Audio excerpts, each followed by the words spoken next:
Bilang isang veterano sa isang kupunan, ang papel mo ay magbigay ng experience sa team na ito. Siyempre, higit dyan ay mag-mentor sa mga batang players.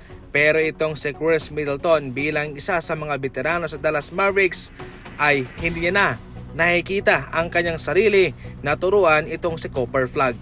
Ayon mismo kay Coach Jason Kidd, nararamdaman sa ngayon ni Khris Middleton na okay na. Hindi na raw magbibigay ng mga pointers, mga tips, mga advice itong si Khris Middleton kay Cooper Flagg sapagkat nalampasan na siya sa kagalingan. Magaling si Khris Middleton nung araw. Ngayon bilang isang veterano, napaka-importante ng kanyang mga skills, ng kanyang mga wisdom para ipasa sa mga batang players ng Dallas Mavericks.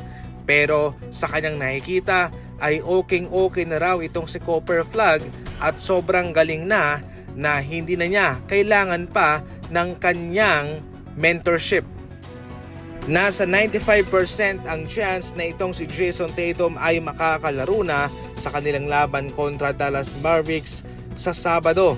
Sa video ito ay kumonsulta mismo si Jayson Tatum sa isang eksperto patungkol sa kanyang kalagayan. At ayon pa rito ay nasa magandang kondisyon na ang kanyang katawan, especially yung mga na-injured na sa ngayon ay naghilom ng araw 100%.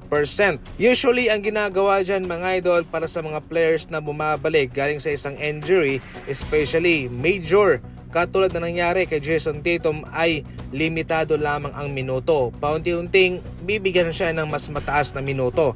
Pero ngayon ang kanyang gusto ay mabigyan siya kaagad ng mataas na minuto. Ayaw niya na maging role player muna sa Boston. Gusto niyang maging starter.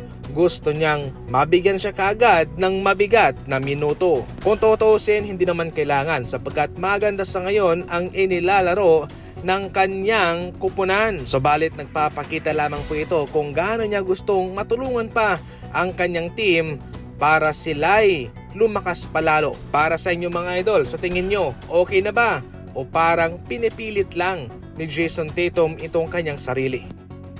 Samantala, lumabas ng ebidensya na itong si Draymond Green ay pabigat na lamang ngayon sa Golden State Warriors. Simula nang ma-injured si Stephen Curry at nagpapagaling, itong si Draymond Green ay nasa 8 puntos na lamang ang ina-average.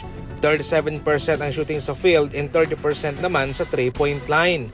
Nabigo itong si Draymond Green na pangunahan ang team na ito bilang parte siya sa mga pundasyon ng kupunang ito, ang Big Three, Klay Thompson, Stephen Curry at Draymond Green. Pero ngayon mga idol ay nabigo itong si Green na mapangunahan ito.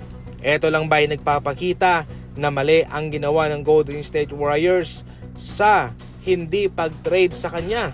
Totally mga idol, isa po itong interesting na usapin para sa kanila at sa future ni Draymond Green sa Golden State Warriors. Kahit sa kwarto ay pwede kang maglaro ng basketball. Ito na ang mini indoor basketball ring na pwede mong mailagay kahit saan, sa garahe, sa kwarto, sa sala. Pwede rin itong pangregalo sa mga pamangkin mo at syempre sa sarili mo. Maski ako man ay hindi ko mapigilang maglaro. Syempre para makabili, nasa comment section lang ang link. E check out mo na, nasa Yellow Basket lang.